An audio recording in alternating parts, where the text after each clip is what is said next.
Looking to move beyond just the collecting phase of the sports card industry and maybe get into the investment side and the selling side? Well, come on in, join us for part 2 of episode 7. Let's do it!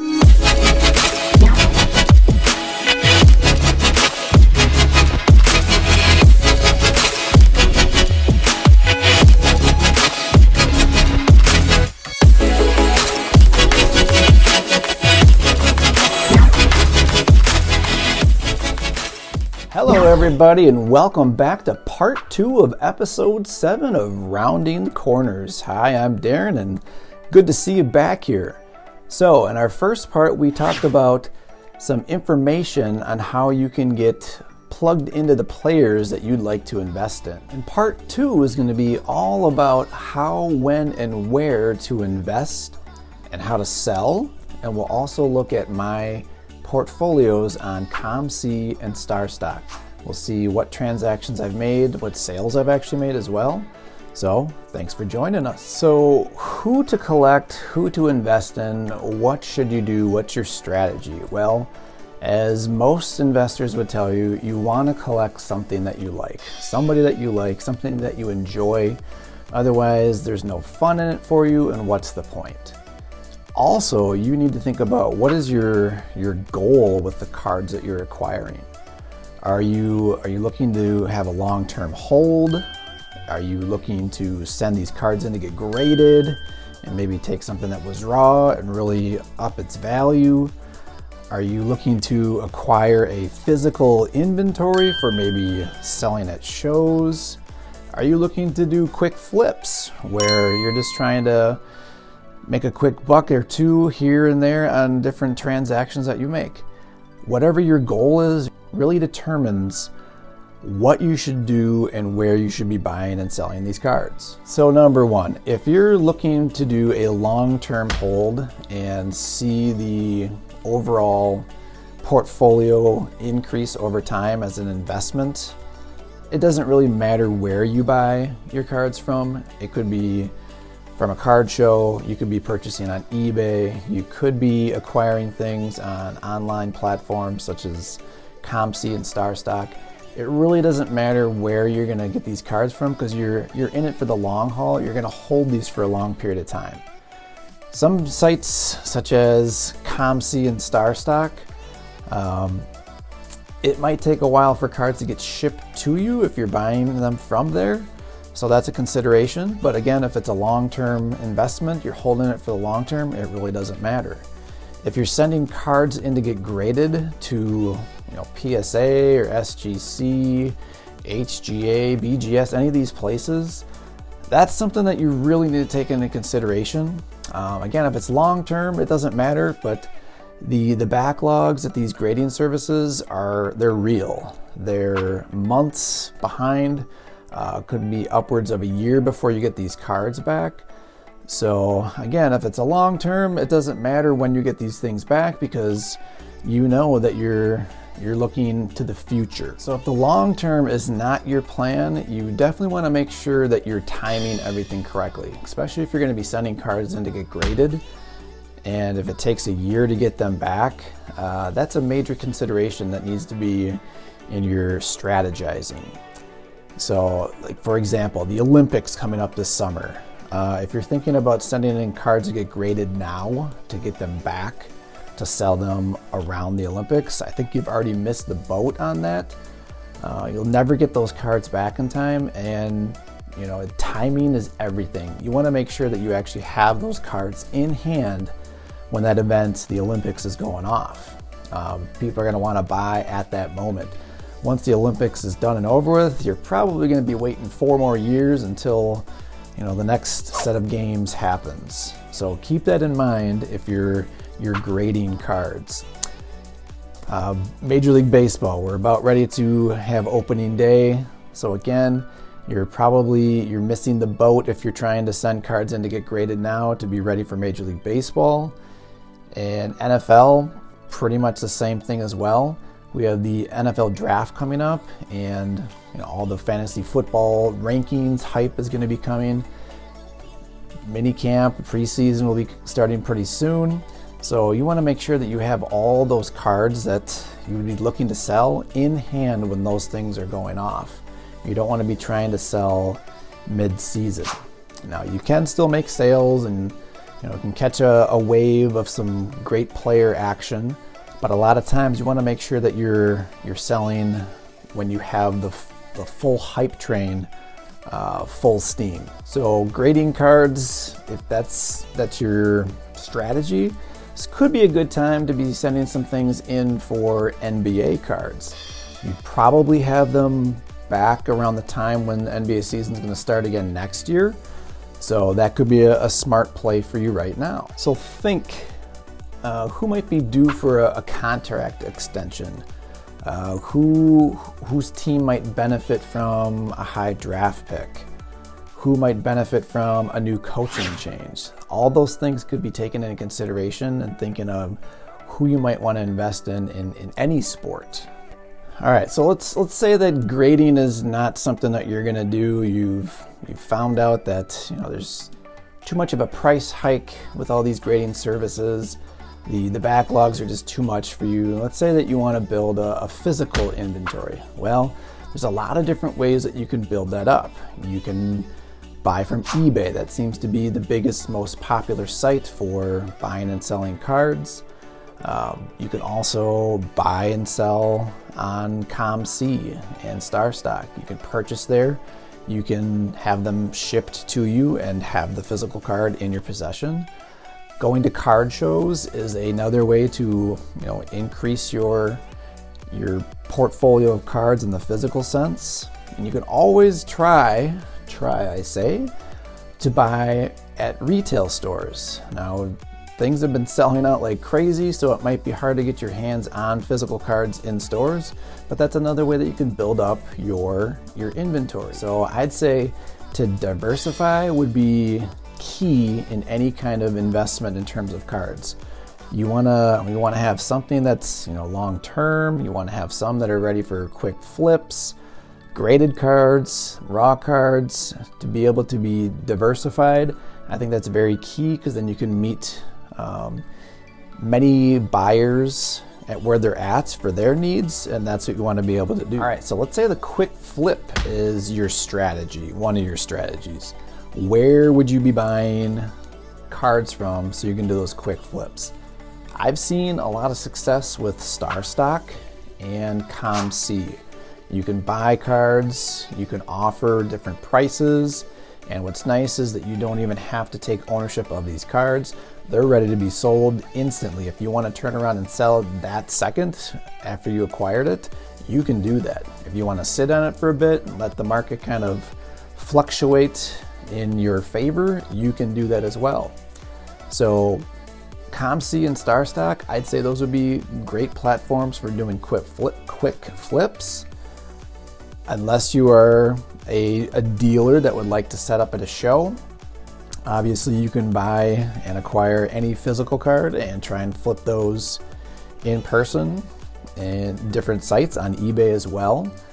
But what's really nice about the online platforms of ComC and StarStock is you never even have to handle those cards, never have to touch them.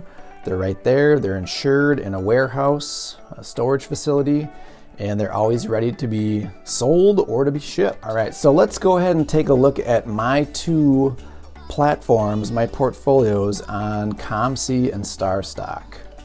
I'll show you some of the things that I've purchased, where the values stand right now.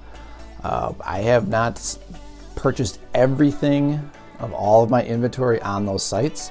I do have a lot of physical things that I've bought from eBay that are downstairs in my card box. But I'd like to show you how these platforms work, and maybe if you'd like to get started too, give you some tips on how you can do that, and also give you a little bonus code on how you can get some free cash in your account on StarStock as well. Let's go take a look. All right, so let's start with ComC. So ComC is something that I bought into at $200 to start. And as you can see right now, my total suggested retail price for all of my inventory is now up to $363.75. Now, how accurate is that? I'm not sure. This is kind of like a beta thing that they're offering right now. But let's go into some of my sales so you can see what I've bought and sold. And we'll start with the very first. It was a Patrick Mahomes, and this was a SGC 10 graded card, a second year of Patrick Mahomes. And this was just me kind of first getting my feet wet in sales. So a real meaningful moment for me here was my very first sale ever, and it's one of the GOATs, one of the best quarterbacks of all time. I made a nice increase on a Josh Allen right there, as you can see. Justin Herbert there, made a few bucks on that. Now Desmond Bain here, I thought maybe he could be a Rookie of the Year for this year, and I bought a couple autograph cards of him. Now these were college draft pick cards, so in his college uniform, which a lot of people do not like those, so I was just trying to get out of this card as soon as I could, and I ended up making a couple bucks on this. LeBron James basically took a $2 card and turned that into 15. And the big one here was Wander Franco. Bought him for $46.54 and sold for $100 basically after having that for roughly a month or so, maybe a little bit over a month. So let's go back and take a look at some of my inventory here. Now, I'm going to save some of the stuff for future episodes. I'm not going to show you everything I got because I'm still wanting to buy some things and reveal that on an upcoming episode. So this is the inventory manager where you can set the price of anything that you've purchased, and you can update that at any time. So you can see here I have a second year LeBron James. I have some soccer cards here as well. And you can put these things up for sale or just kind of hold them. Again, you can have any of these cards shipped to you if you prefer. Fernando Tatis Jr. rookie card there. That's just kind of a hold for me right now.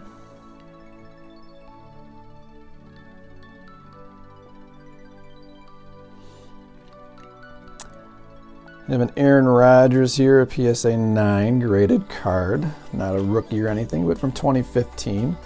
Kind of a nice little hologram effect on that one. And so these are some of the basketball cards that I purchased this year. So this was me kind of just learning the process. I still have these. A lot of these are up for sale, some are not. I am holding these Justin Herberts for a while here, hoping that he continues his great play and the value of his rookie cards go up. I have some running backs here, some Jalen Hurts, holding on the Jordan Loves. If I can sell a couple of them, so be it. But this is ComC, and how it works is on a sale, you basically give to ComC 5% of the sale, and the rest goes to you. If you want to cash out, there would be a 10% charge to you. But a lot of people, instead of cashing out, they would actually put their money into a bigger card that they like and have that shipped to them, so they avoid any kind of charge on that. So I think that's kind of my plan too, is to take some of these smaller cards and climb the ladder. Hopefully get some bigger cards that I can get sent to me in the future. So we'll see what happens with some of these rookies. These were just kind of cheap ones that I bought just to kind of see what would happen over time. Jalen Hurts. It's nice when you are the sole owner of a certain card. It will tell you that you have a monopoly on that type of card. And you can also see like a lot of these, like this Jonathan Taylor. You click into this, you can kind of see all the different prices, and you can always click on any of these and zoom in. You definitely want to look at these cards when you're purchasing them. zoom in, look at the corners, look at the front, look at the back, and choose the one that you believe is best, especially if these are raw cards, because then you have no idea what type of condition that they are in. Now, if they're in really poor condition with surface scratching that you would not be able to see, ComC does do a quick little once over. They're not like a full grading service, but they would do some notation on the card if there are any kind of defects that are major. But for the most part, you can zoom in on these cards and see what kind of condition they're in. So let's look at Star Stock here. So Star Stock is basically only current rookie cards. That's it. ComC is a full database of many cards, many players, many years. Star Stock is all about rookies. So if we look at my collection here, I originally bought in for $100 just to kind of see what this would be like. My portfolio got up to a estimated value of about 140, and now it's kind of plummeted a little bit here because all this modern basketball that I've touched upon in previous episodes, there's been quite the decline on these current modern players. So I don't have a ton in here. My ComC account and my physical inventory is much greater than this. So I'm hoping that Cleveland can start turning things around.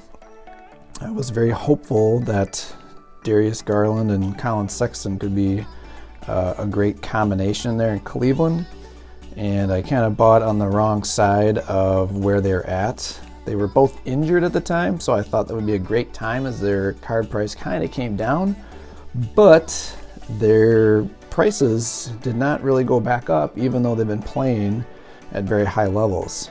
Same with Darin Fox here. He's been scoring about 30 points every game for the past couple weeks and not really seeing much movement on his card. So all these are pretty much holds for me right now. I did make a couple sales early, which was giving me a lot of hope on this site. But now I'm kind of just waiting and seeing what's going to happen in other sports, because I'm kind of off of basketball on this. And I'm not sure if I missed the boat on baseball. We'll kind of see. But for football, again, I'll probably take a look at making some purchases. But I did do a nice couple flips here on Tyrese Halliburton. Bought for a little over $6 and more than doubled my money.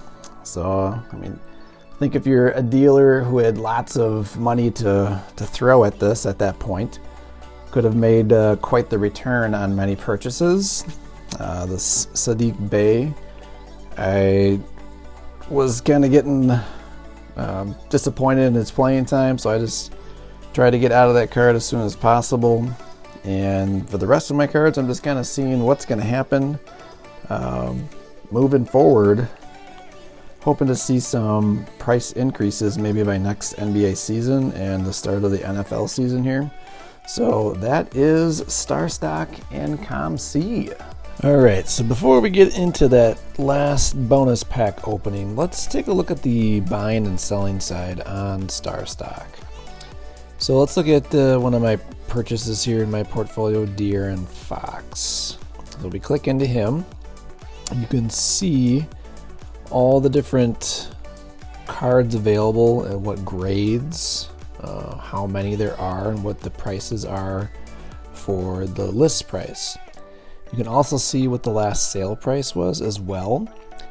So they also do give you some nice data tools at the bottom here, so you can see how the price has changed over time. Now, I bought this back in early January at about $16, and I bought a Star Stock A. So Star Stock A is a raw card, and as they say here, it's a higher quality. Many of these would tend to grade out to be 10s and 9s, maybe a few 8s. Star Stock Bs would be somewhere around maybe 8s and lower. So unfortunately, I bought kind of at the wrong time on this card.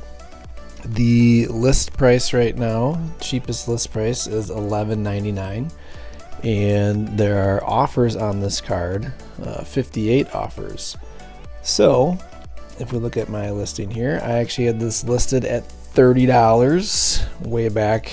I think I listed it in right there in February. I was expecting this card to maybe double in price from what I got it, close to that. But unfortunately, it went down, and if I wanted to, I could take the offer of $8.51 right now, and it's nice on Star Stock. You can actually know exactly that these sales are out there. On ComC, people have to come and find your cards and make offers on them, so you can't just take the offer. And as a buyer, same thing. You can see the cheapest list price and snatch up a card at any time. So let's get into that pack opening. All right, so in part 1, we already opened our premium stock, so now we're going to open the bonus pack, see what we get here.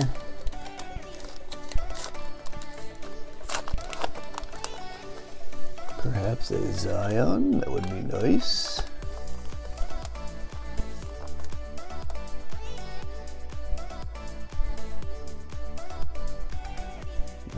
Dwight Powell, Rudy Gay, Julius Erving, tribute card. All right, that's kind of cool. All right, there we have it. 3 cards in that bonus pack. No Zion. That's all right. All right, everybody. Thanks for checking in on this 2-part episode of Rounding the Corners. Really appreciate you being here. Please, if you have not subscribed already, hit that subscribe button, hit that notification bell so you can be notified of future episodes. Spread the word, tell a friend. Thanks for joining us. I hope you got some information that could be useful in your card investing endeavors. And it sure was definitely a fun night of opening 2 packs. Thanks again, Eric Gert. We'll see you around for the next one.